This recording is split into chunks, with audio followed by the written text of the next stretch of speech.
It started subtly with a chill that crept into our bedroom, a silence that echoed louder than any argument. I'm Torsten, 46, an IT specialist in Seattle. My life with Gisela had always been a comfortable melody of shared routines and quiet affection. We'd been married for 18 years, a testament, I thought, to our enduring love. But recently the music had changed. Gisela, usually so open, became guarded. Her phone, once a tool for sharing funny memes or coordinating family events, became a fortress, its screen angled away from my prying eyes. Late nights at the office became more frequent, her explanations vague and rehearsed. The scent of an unfamiliar cologne clung to her clothes, a phantom fragrance that haunted my waking hours. I tried to ignore it, to chalk it up to stress or a phase. But the unease grew, a knot tightening in my stomach with each passing day. One evening, while Gisela was supposedly at a conference downtown, I decided to surprise her with dinner. I knew the hotel where she was staying, a swanky place with a rooftop restaurant she adored. I pictured her face lighting up as I walked in, a small gesture to rekindle the spark I felt fading between us. But as I approached the hotel, I saw Gisela across the street, walking hand in hand with a man I didn't recognize. He was younger, with a confident swagger that made my blood boil. They laughed, their heads closed together, oblivious to the world around them. It wasn't the laughter of colleagues or friends. It was the intimate, shared joy of lovers. My heart hammered in my chest, a painful drumbeat against the rising tide of disbelief.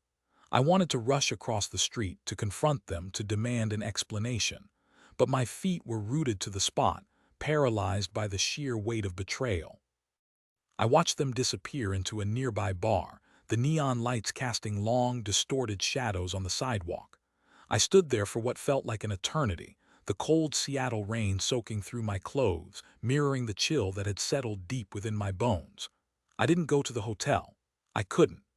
The image of Gisela with that man was seared into my mind, a brand that would forever mark my soul. I drove home in a daze, the city lights blurring through my tears. The house felt empty, cold, a hollow shell of the home we had built together. I sat in the darkness, replaying the scene in my head, searching for answers, for some explanation that could make sense of the senseless.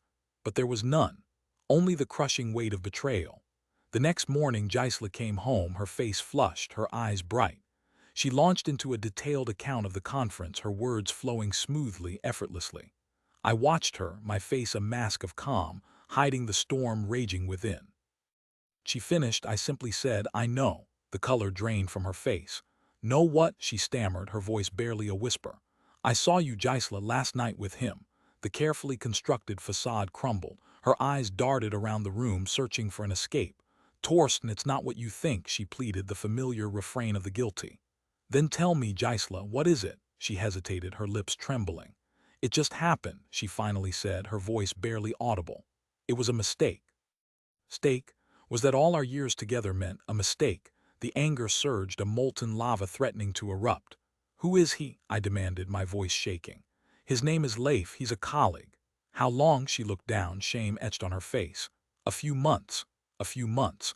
All those late nights, the secretive phone calls, the unfamiliar cologne. It all clicked into place, a horrifying puzzle completed. I stood up, my legs unsteady. "I need you to leave," I said, my voice flat, devoid of emotion. "Please let me explain." "There's nothing to explain, Gisela. I want you out of my house." She started to cry, tears streaming down her face. "I'm so sorry," she sobbed. "I didn't mean for this to happen." I turned away, unable to bear the sight of her tears. "Just go, Gisela." She left, her footsteps echoing in the sudden silence. I stood there, alone in the empty house, the weight of betrayal crushing me. The next few days were a blur. I contacted a lawyer, started the divorce proceedings.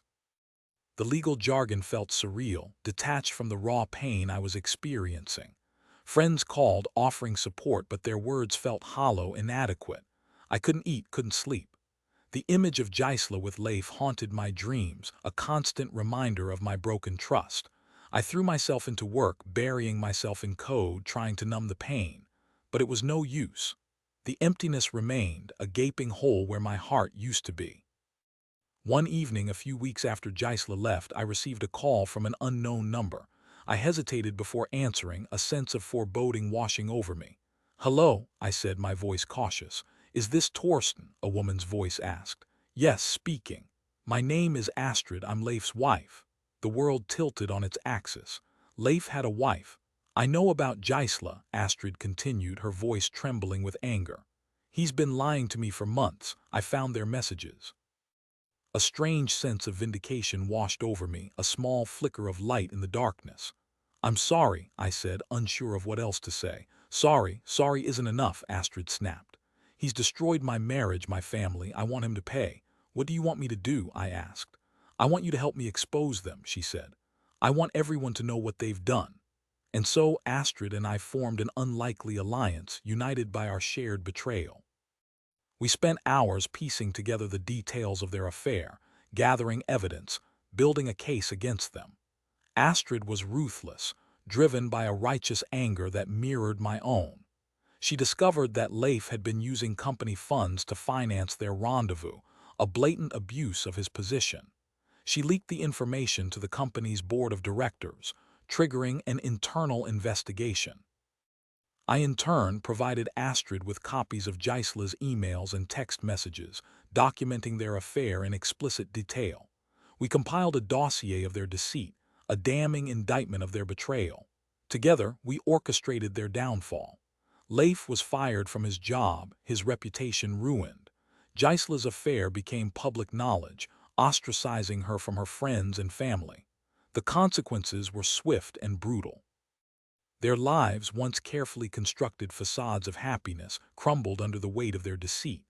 I watched it all unfold, a detached observer feeling a strange mix of satisfaction and emptiness. Justice had been served, but it didn't bring me the closure I had hoped for. The pain remained, a dull ache in my chest, a constant reminder of what I had lost. I moved out of the house, unable to bear the memories it held. I found a small apartment downtown, a blank canvas where I could start anew.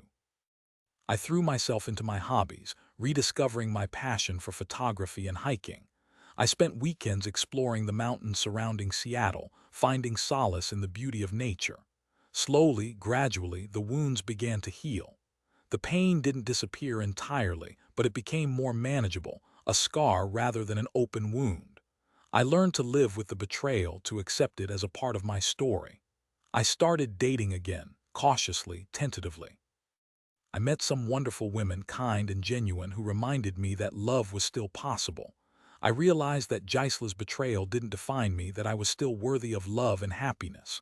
One day I received a message from Gisela. It had been almost a year since we had last spoken. "Torsten, I need to talk to you," she wrote. I hesitated before responding, unsure if I was ready to face her, but curiosity got the better of me. "What do you want, Gisela?" I replied. "Can we meet?" She asked. "I have something to tell you." We met at a coffee shop downtown, a neutral territory. Gisela looked different, older, her eyes filled with regret. "I wanted to apologize," she said, her voice barely a whisper. "I know I hurt you deeply, and I'm so sorry." I looked at her, searching for sincerity in her eyes. "Why now, Gisela?" I asked. "Why apologize after all this time?" "Because I finally understand what I lost," she said. "Leif left me. He was using me. He never loved me." A wave of pity washed over me. "I'm sorry, Gisela," I said, my voice softer than I intended. "I made a mistake, Torsten," she continued. "The biggest mistake of my life. I threw away everything for a moment of fleeting pleasure." "It's too late, Gisela," I said. "We can't go back." "I know," she said, tears welling up in her eyes. "I just wanted you to know that I regret it every single day." I stood up, signaling the end of the conversation. "I hope you find happiness, Gisela," I said. "But it won't be with me." I walked away, leaving her alone at the table, her tears a testament to her regret. I didn't feel triumphant or even vindicated, only a profound sense of sadness. Sadness for what we had lost, for the years we had wasted, for the pain we had inflicted on each other. As I walked out of the coffee shop, I looked up at the Seattle skyline, the Space Needle piercing the clouds.